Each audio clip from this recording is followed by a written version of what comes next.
Right guys, hello, welcome. Today I'm going to review Batman Year 1, the first graphic novel I've read in a long time. It's been many years since I last actually, went through one of these books, so I've got a lot of catching up to do.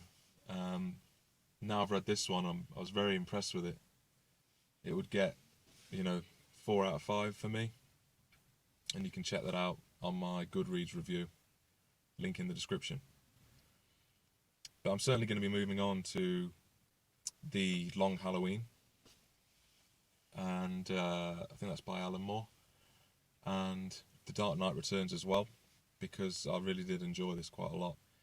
It's got a nice cover, nice piece of artwork on the front, and some high praise on the back from Miami Herald, School Library Journal, and so on.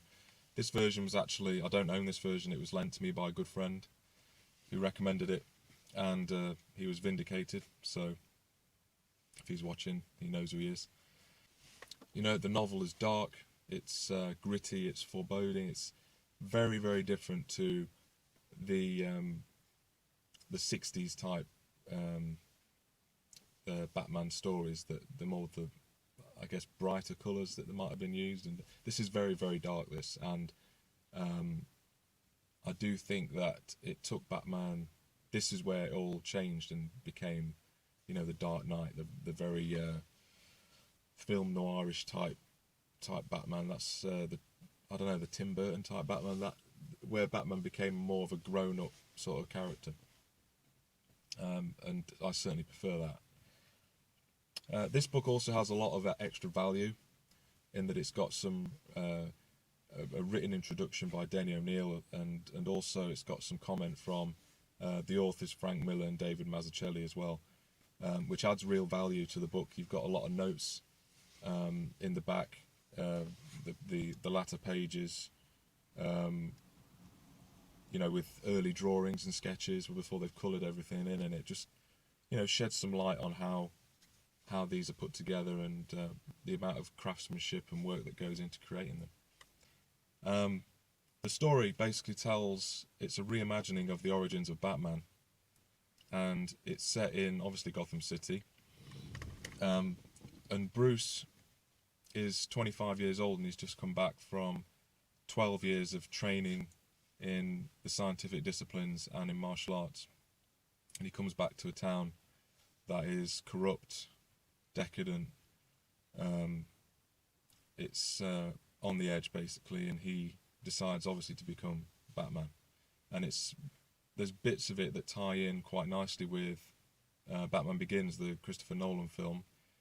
There's some characters that you will notice if you've seen that film, and it's obvious that Chris drew a lot of inspiration from this, but it's not overt. There's he's just used bits and pieces. It's not.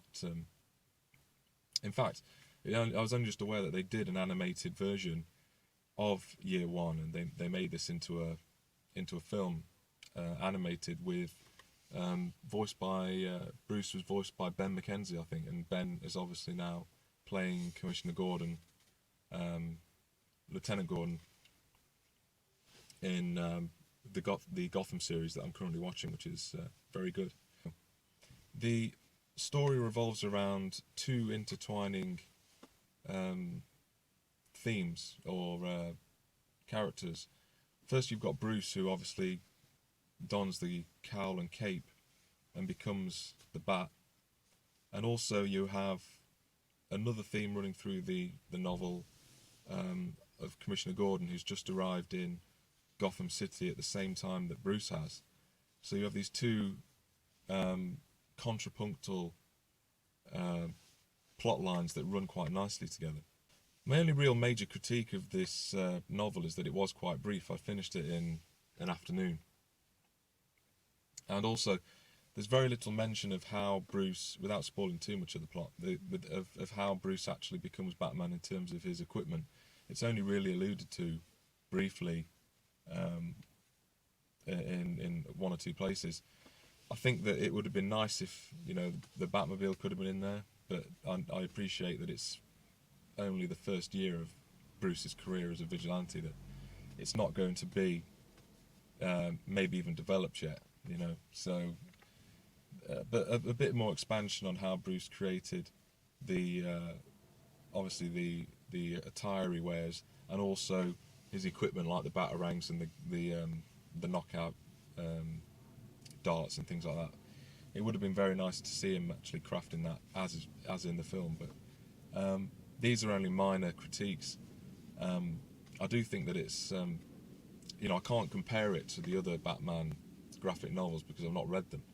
I'm working my way through Watchmen at the moment and Stranger in a Strangeland, so I've got a lot on my plate, but I think after I've read a few more I'll be able to put that into perspective. So hopefully you enjoyed that. I mean, I'll be keen to hear what you think if you've read the book. Otherwise, go and pick it up, because I think it's a good introductory novel to read if you're like me, if you've not read any Batman comics or graphic novels in many years, then this is probably as good a place as any to start. So do check it out. As I said, my written review is down in the description. As always, thanks for tuning in, and I'll see you next time.